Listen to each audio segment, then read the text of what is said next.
Bismillahirrahmanirrahim. Assalamualaikum warahmatullahi wabarakatuh. Waalaikumsalam warahmatullahi wabarakatuh. Alhamdulillah wassalatu wassalamu ala Rasulillah Sayyidina Muhammad ibni Abdillah la haula wa la quwata illa billah. Ja'a Ramadan, syahrul siyam, syahrul Quran, wa syahrul mubarak. Asyhadu an la ilaha illallah, asyhadu anna sayyidina Muhammadan abduhu wa rasuluh. Segenap pemirsa channel Majelis Ulama Jakarta Selatan yang kami cintai, selamat menjalankan ibadah puasa Ramadan. Mudah-mudahan ibadah puasa kita masuk pada kriteria ibadah puasa yang mendapatkan kualifikasi sempurna di hadapan Allah Subhanahu wa taala. Karena kita jaga dari hal-hal yang membatalkan pahala puasa sendiri dan hal-hal yang membatalkan puasa itu sendiri. Selamat menjalankan ibadah puasa. Sambil menjalankan ibadah puasa, kita kuatkan kembali pemahaman-pemahaman kita tentang bagaimana keilmuan daripada ibadah puasa Ramadan itu. Lebih komplitnya lagi, alhamdulillah hari ini kami sengaja menghadirkan tokoh kita, ulama kita yang memang sudah kita pahami perjuangan beliau baik di masyarakat maupun di parlemen, yaitu yang kita cintai guru kami Kiai Haji Dr. Hidayat Nur Wahid MA. Terima kasih Kiai sudah hadir kembali. Beliau hampir setiap tahun bersama-sama dengan channel Majelis Ulama Jakarta Selatan selalu hadir, berbagi pengalaman, berbagi pemikiran yang intinya adalah untuk motivasi kepada umat seluruhnya. Baik, singkat waktu saja kita coba mendapatkan narasi keagamaan dari beliau. Jadi Kiai Hidayat, kira-kira apa yang memang selama ini anggota di parlemen, terutama di MPR DPR, dalam mengisi hari-hari Ramadan, agar jamaah dan umat itu paham, oh parlemen kita itu kegiatan Islamnya tinggi dan lain sebagainya. Silakan Kiai.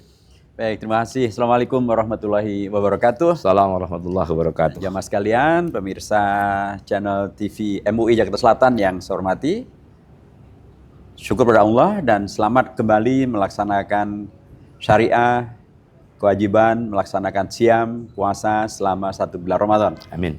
Dan anggota DPR, anggota MPR yang muslim tentu saja, seperti antum semuanya juga, Anda semuanya juga.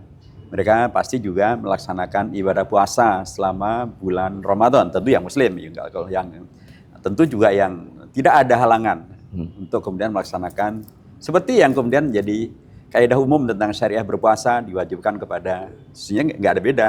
Anggota DPR atau bukan anggota DPR sama saja terkait dengan kewajiban berpuasa. Terkait dengan rekan-rekan kami anggota DPR MPR pada selama bulan Ramadan, kegiatannya memang tetap kalau secara ritual keagamaan pasti sama. Ya, mereka berpuasa, tapi saya kira yang menjadi lebihnya adalah bahwa karena mereka adalah wakil rakyat, sehingga mereka sangat juga mementingkan untuk memposisikan diri sebagai wakil rakyat justru ketika bulan Ramadan datang. Karena pastilah mereka ingat bahwa kemerdekaan Indonesia terjadinya di bulan Ramadan. Indonesia merdeka dan kemudian itu kan 9 Ramadan. Tanggal 9 Ramadan itu disepakatilah Undang-Undang Dasar. Disepakati juga tentang dengan Undang-Undang Dasar disepakati, maka disepakati juga pembentukan tentang parlemen. Ada MPR, ada DPR. Sekalipun nanti pembentukannya baru di tanggal 29 Agustus.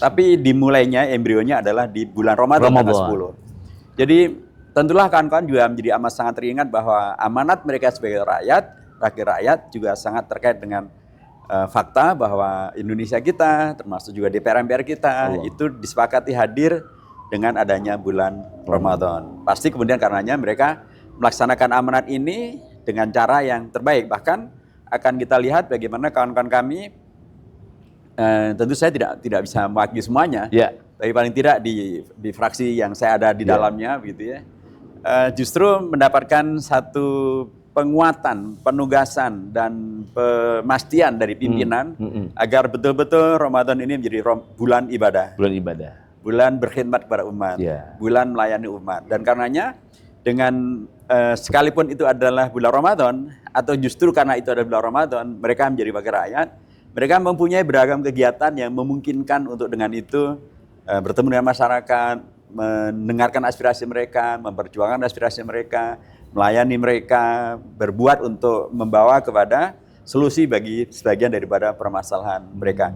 Jadi sangat bagus ketika kemudian pimpinan fraksi kemudian mengarahkan seluruh anggotanya untuk melakukan kegiatan-kegiatan yang lebih terukur. Terukur dalam konteks bagaimana dengan berpuasa justru tidak bermalas-malasan, tidak kemudian malah merasa lemes, capek, tapi justru dengan berpuasa disadarkan bahwa inilah kesempatan emas untuk memperbanyak pahala. Karena kita mengetahui bahwa Rasulullah saja beliau sangat dikenal sebagai orang yang sangat agresif, sangat responsif, sangat cepat untuk melakukan kebaikan, apalagi di bulan Ramadan. Bahkan dimisalkan Rasulullah itu gercepnya gitu ya, untuk melakukan amal soleh ibarat angin puting beliung. Gitu. Artinya begitu sangat cepatnya, apalagi ketika di bulan Ramadan. Nah, ini kami sangat bersyukur bahwa di pimpinan kami mengarahkan itu, mengingatkan kepada seluruh warganya, seluruh anggota DPR dari fraksinya, untuk betul-betul menjadikan bulan Ramadan ini sebagai bulan untuk memanen pahala, untuk menabung amal soleh gitu ya. Dan itu tidak bertentangan dengan posisi mereka sebagai anggota DPR. Justru kita diingatkan sebagai wakil rakyat, sebagai anggota DPR, inilah kesempatannya. Karena dengan adanya Ramadan, nilai itu bukan sekedar nilai politis, bukan sekedar nilai sosial, bukan sekedar nilai ekonomi, bukan sekedar nilai agama biasa, tapi bahkan nilai agama yang dilipat gandakan pahalanya. Sampai 100 kali, 700 kali, dan bahkan dalam hadis yang Rasulullah sebutkan, Asya muli wa ana ajzibihi, dalam riwayat Imam Bukhari, Rasulullah menyampaikan dalam hadis qudsi yang beliau riwayatkan, bahwa Allah menyampaikan bahwa puasa itu untukku. Semua amal ibadah Ibnu Adam selain dari puasa adalah untuk mereka. Artinya mereka yang kemudian bisa saling menikmati. Tapi puasa, akulah yang akan memberikan pahalanya. Dalam bacaan dari Syekh Abdul Qadir Jilani, beliau membaca bukan ana ajzibihi, ana ajzabihi. Aku yang lebih banyak bisa memberikan pahala ketimbang yang lainnya. Nah, tentu sangat baik bila pimpinan DPR, pimpinan fraksi seperti yang dilakukan oleh pimpinan saya, kemudian mengingatkan pada seluruh anggota DPR-nya, seluruh fraksinya untuk betul-betul memaksimalkan bulan Ramadan ini, jangan dimubadirkan. Jangan hanya kemudian seperti rutinitas, gitu ya, siang tidak makan, malam rame-rame untuk kemudian tarawih. Tapi jadikanlah ini kesempatan yang mungkin tidak terulang, karena kita tidak tahu apakah akan ketemu dengan bulan Ramadan yang akan datang. Banyak saja anggota DPR sudah meninggal. Ada yang meninggal karena sakit, ada yang meninggal karena serangan jantung, ada yang meninggal macam-macam. Tapi artinya adalah, dan ini saya kira sangat bagus kalau sebagaimana juga pimpinan saya selalu mengingatkan, salah satu cara agar anggota DPR dan yang lain memaksimalkan bulan Ramadan adalah dengan mempertimbangkan dan atau memperkirakan inilah Ramadan terakhirku. Mengkiaskan dengan ketika tentang sholat. Rasulullah mengatakan shollu sholata muwaddi'. Supaya Anda bisa khusyuk maksimal dalam sholat, sholatlah seolah-olah ini adalah sholat Anda yang akan berpisah. Sholat yang terakhir. Pastilah karena difahami itu dengan terakhir, pasti akan kita kerjakan yang terbaik. Bukan hanya kita maunya husnul khotimah, tapi kita tentu juga tidak mau sulul khotimah. Kita inginnya dikenang dengan baik, dengan tinta emas, dengan tinta yang sepenuhnya adalah positif. Dan itu adalah kita bisa menyadarinya kalau kita memahami ini terakhir. Demikian juga dengan puasa. Kalau anggota DPR dan non anggota DPR memahami bahwa puasa ini adalah ini adalah puasa terakhir saya berpuasa di bulan Ramadan. Mungkin tahun depan nggak ketemu lagi dengan puasa. Bulan puasa tetap akan hadir. Tapi kitanya wallahu alam. Tapi ketika kemudian anggota DPR maupun bukan anggota DPR memposisikan bahwa puasa ini adalah puasa yang terakhir. Pasti dia ingin husnul khotimah. Dia tidak ingin sulul khotimah. Dia ingin memanen pahala sebanyak-banyaknya. Ini kesempatan. Ana ajzabihi dalam bacaan Syekh Abdul Qadir Jilani, atau ana ajzibihi. Apapun itu pahala yang luar biasa.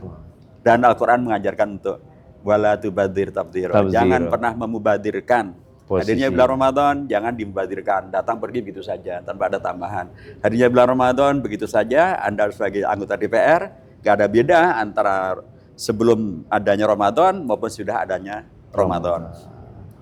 Ketika anggota DPR betul-betul memaksimalkan bulan Ramadan, maka insya Allah apa yang jadi sumpah jabatannya terlaksana.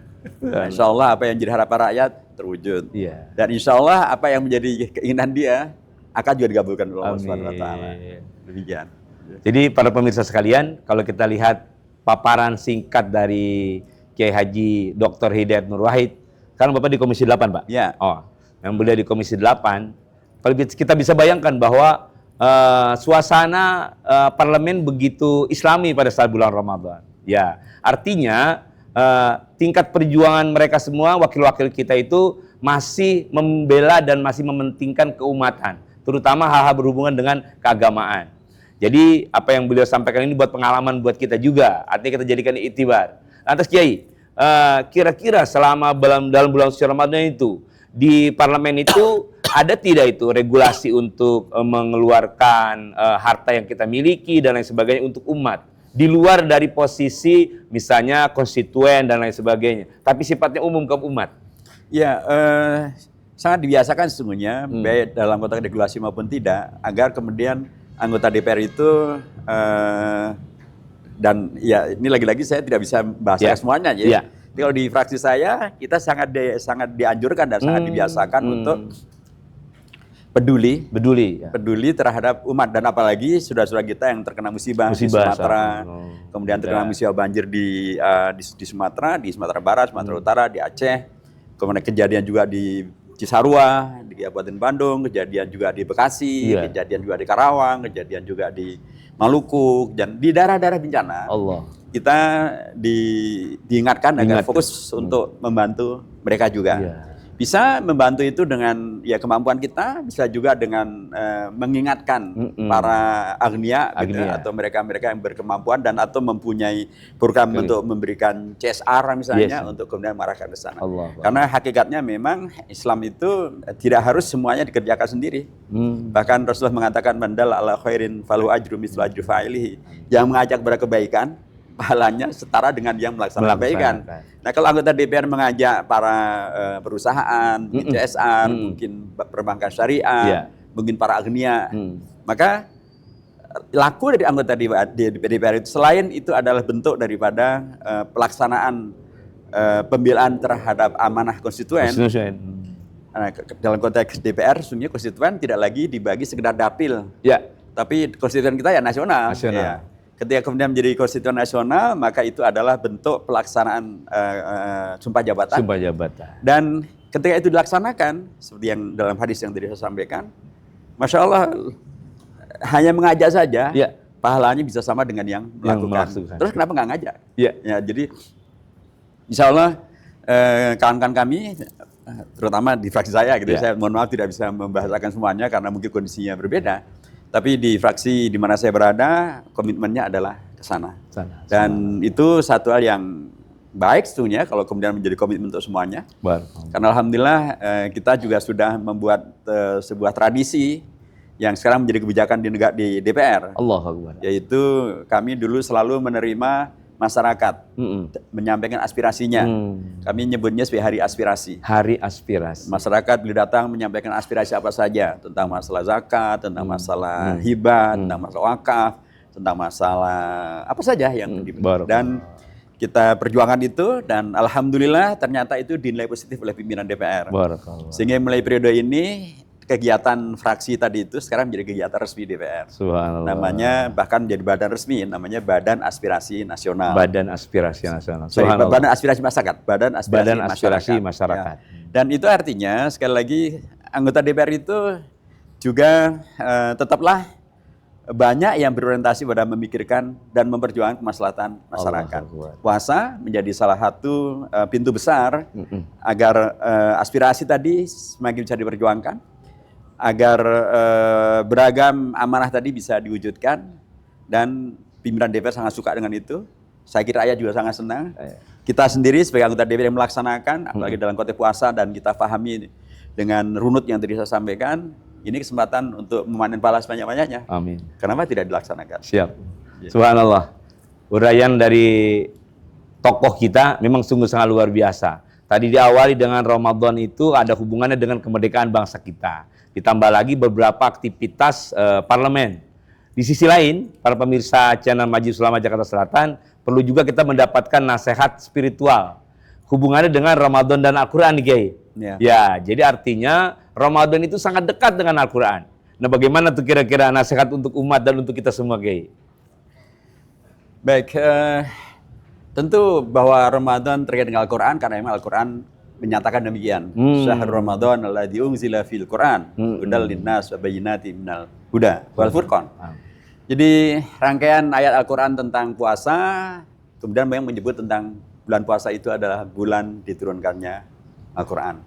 Dan itu tentu membawa kepada kita pada satu pemahaman bahwa ketika Al-Quran diturunkan di bulan Ramadan, dan kemudian Ramadan pada tahun kedua Hijriahnya dinyatakan sebagai bulan diwajibkannya berpuasa. Itu tentu mempunyai banyak makna. Ya, salah satu diantaranya adalah sekali lagi kita akan bisa maksimal mengisi ibadah kita kalau kita memahami tentang aturan dan atau nilai anjuran perintah dari Al-Quran tentang mengapa kita berpuasa. Karenanya memahami Al-Quran itu juga sangat dipentingkan. Jadi saya sering sekali menganjurkan bahwa penting kita punya program menghatamkan Al-Quran. Itu baik-baik saja. Tapi lebih baik lagi kalau kita membaca Al-Quran sekaligus kita baca terjemahnya. Oke lah, mungkin terlalu berat untuk semua orang. Tapi saya yakin tidak berat untuk semua orang juga. Sebagian pasti juga bisa. Bahkan mungkin lebih dari itu pun bisa. Minimal surah-surah Al-Quran yang kita pakai untuk sholat, itu kita pahami maknanya. Al-Fatihah, kita mulai dengan memahami maknanya. Syukur-syukur kemudian kita lanjutkan dengan tafsirnya. Kalau kemudian, dan syukur-syukur kalau itu dilakukan dalam rumah. Jadi tadarus bersama gitu ya, di rumah, bapak, ibu, anak-anak. Dan itu kan akan menghadirkan kondisi yang sakinah mawaddah warahmah. Kemudian ada yang kalau ada yang bisa langsung mensyarahkan, bagus. Minimal mereka membaca, kemudian saling menyimak, saling mengkoreksi, dan kemudian dibacakan terjemahnya, kemudian diobrolkan. Nah, saya sarankan kalau misalnya ada hal-hal yang kemudian tidak sepenuhnya difahami, jangan dibuat kesimpulan. Nanti tiba-tiba ngambil ayat fawailul musholin, celaka orang sholat. Jadi kita jangan sholat, itu kan kacau. Itu cara PKI yang begitu. Nah, jadi kalau ada, karena Al-Quran memang tidak bisa difahami secara sepotong-sepotong, dia harus dipahami secara utuh. Kadang-kadang juga memang sangat berjalin berkelindan. Karenanya bila ada bacaan Al-Quran yang nilai pemahaman Al-Quran yang kita belum sepenuhnya paham, jangan buat keputusan, jangan buat kesimpulan. Catat, kemudian tanyakan kepada ustadz, kepada kiai, kepada habib, pada tokoh umat yang ngerti tentang masalah ini apa, dan kemudian dialogkan berikutnya dengan keluarga. Nah, kalau itu terjadi, ya tadi dengan Al-Fatihah, kemudian dengan Qul huwallahu ahad, Qul a'udzu birabbil falaq, Qul a'udzu birabbin nas, begitu seterusnya ayat-ayat yang kita baca, maka insya Allah sholat kita akan semakin berisi, akan semakin bermakna. Kita akan semakin mencintai sholat karena yang kita baca ternyata dahsyat nilainya. Kita akan semakin khusyuk dalam sholat karena kita mengetahui bahwa Al-Quran itu menghubungkan kita dengan Allah, dengan beragam bentuk komunikasi. Tapi lagi-lagi itu tidak akan terjadi kalau kita nggak paham. Dan padahal itu adalah ayat-ayat Al-Quran yang mungkin kita menghafalnya, tapi kalau nggak paham, ya terlaksana, secara rukun Islam, rukun sholatnya, ya nggak batal sholatnya, tapi kan nggak afdol. Kualitasnya. Tadi kembali pada yang kita sampaikan di depan, seolah-olah Ramadan ini adalah Ramadan yang terakhir. Jadikan juga sholat kita sholat yang terakhir, bacaan Al-Quran kita dalam sholat jangan-jangan bacaan yang terakhir. Masa kita ngobrol, kita aja kalau ngobrol dengan suami, dengan istri, bapak, dengan anak, dengan kiai, dengan habib, masa kita cuman asal ngomong sementara kita nggak paham yang kita omongin apa? Pasti kita dalam hati juga nggak enak, nggak mau, bahkan malu, mungkin bahkan nggak berani. Maksud saya ngomong sama kiai, omongannya ngaco, omongan yang saya nggak paham. tentu kita ingin yang kita omongkan itu sesuatu yang kita paham, sesuai dengan keinginan kita, sesuai agar kemudian terjadi komunikasi yang konstruktif. Nah itu perlu pemahaman. Nah sholat itu kan kalau kata Imam Ghazali kan mi'rajul mu'min. Kalau sholat dalam mi'rajul mu'min adalah kondisi di mana seorang hamba sangat dekat dengan Allah, bertemu dengan Allah, dan di situ terjadi dialog, terjadi pembicaraan. Nah, pembicaraan itu dengan membaca ayat-ayat suci Al-Quran. Nah supaya pembicaraan kita bernas, supaya kita juga semakin mendalam maknaannya, semakin mendalam iman kita, semakin mendalam juga keinginan kita untuk mempraktekkan ajaran-ajaran Islam, ya perlu paham. Dan kalau kita paham, insya Allah betul-betul Al-Quran itu adalah hudal linnas. Allahu Akbar. Hudal linnas karena memang kita paham. Ya ibarat orang sakit lah gitu ya. Kita tahu ada pil lah gitu. Ya kan ada resepnya. Ya kita masalah minum sih ya tetap bermanfaat. Tapi ketika kita mengetahui minumnya caranya bagaimana, sehari berapa kali, kapan sudah makan, sebelum makan. Kalau itu kita paham, aturan-aturan itu kita paham, pasti lebih lagi nilainya. Subhanallah. Para pemirsa channel MUI Jakarta Selatan yang dimuliakan Allah. Apa yang terjadi di parlemen sudah kita dapatkan informasi. Apa yang kita pahami tentang proses beragama dari guru kita, Kiai Haji Dr. Hidayat Nur Wahid sudah disampaikan. Saya punya satu inspirasi ketertarikan. Lakukan halakoh keluarga, terutama dalam membahas ayat-ayat pendek yang sering kita gunakan di dalam ibadah kita. Surah-surah pendek ya? Surah-surah pendek. Tujuannya adalah agar proses ibadah kita itu mendepati tempat kesempurnaan. Karena kita nikmat, gitu kali Kiai ya. Jadi ini bisa menjadi resep buat kepala-kepala keluarga agar ibadah Ramadan kita lebih mendekati pada proses kesempurnaan. Ditambah lagi dengan tambahnya kita tambah rukun ya Kiai ya. Jadi antara suami dengan istri, anak-anak semua itu dilakukan kesempatan untuk melaksanakan halakoh-halakoh keluarga. Jadi begitu Kiai. Terima kasih ini ilmunya. Oleh karena itu para pemirsa sekalian, terakhir nih Kiai untuk memberikan nasihat agar Ramadan tahun ini betul-betul bisa berisi kualitasnya untuk masyarakat Jakarta, masyarakat Indonesia yang sekarang sedang mengalami posisi seperti ini Kiai. Kan di sisi lain banyak terjadi musibah dan lain sebagainya. Apa memang musibah itu karena bima kasabat aidikum? Apa memang karena cobaan dari Allah? Menurut pendapat Kiai bagaimana? Sekaligus statement terakhir Kiai. Tentu saja kita sebagai bangsa Indonesia yang beragama, berketuhanan Yang Maha Esa, dan kita oleh negara tidak dilarang begitu ya untuk memakmurkan masjid, untuk memakmurkan bulan Ramadan, bayar zakat, untuk sholat, untuk kemudian juga haji dan lain sebagainya. Jadi karenanya sementara kita lihat di beberapa negara di sana gitu ya, umat Islam susah banget, dipersulit untuk bisa puasa juga dipersulit, bisa untuk bangun masjid juga dipersulit, sementara kita semuanya serba mudah. Jadi karenanya menurut saya karunia Allah ini harus kita syukuri. Dan syukurinya adalah dengan segera memaksimalkan kesempatan yang ada untuk melakukan amal soleh yang sebanyak-banyaknya. Termasuk amal soleh adalah mengisi Ramadan, mengisi puasa di bulan Ramadan dengan cara yang sebaik-baiknya, sebenar-benarnya, lebih baik daripada tahun-tahun yang sebelumnya. Mungkin juga pemirsa bisa membuat grafik tuh tahun yang lalu apa saja sih yang sudah saya lakukan, apa saja yang saya programkan, dan mana yang sudah terjadi, mana yang tidak terjadi. Kalau sudah terjadi apa dampaknya dari kehidupan saya sekarang. Nah sekarang untuk Ramadan tahun ini yang kemarin bagus dilanjutkan, yang kemarin belum bagus diperbaiki, dan mungkin karena ada beragam tadi perkembangan-perkembangan baru, sangat mungkin kita juga harus membuat terobosan-terobosan, mungkin program-program yang baru. Mungkin sekarang ini salah satu yang menjadi masalah adalah banyaknya judi online atau pinjaman online. Nah mungkin sangat baik kalau kemudian masjid dan jamaah masjid kemudian buat program untuk kalau kita ingin bicara tentang judi online, berarti kita mungkin membuat program dengan jamaah gitu ya, mungkin mengundang ahlinya, pakarnya untuk bagaimana kita dengan Al-Qur'annya pasti mengharamkan judi itu. Tapi kemudian berdampak kepada orang tidak melanjutkan judi online.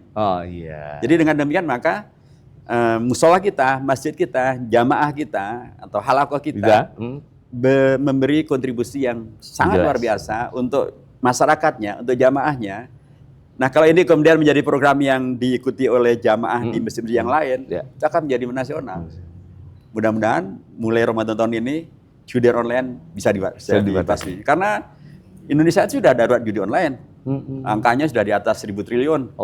Betapa banyak orang yang kemudian sudah bunuh diri atau dibunuh atau kemudian terjadi kejahatan karena gara-gara judi online. Nah, puasa kita mestinya karena puasa itu adalah menahan diri dari bukan hanya lapar dan dahaga, tapi dari fahsya dan mungkar dan lain sebagainya.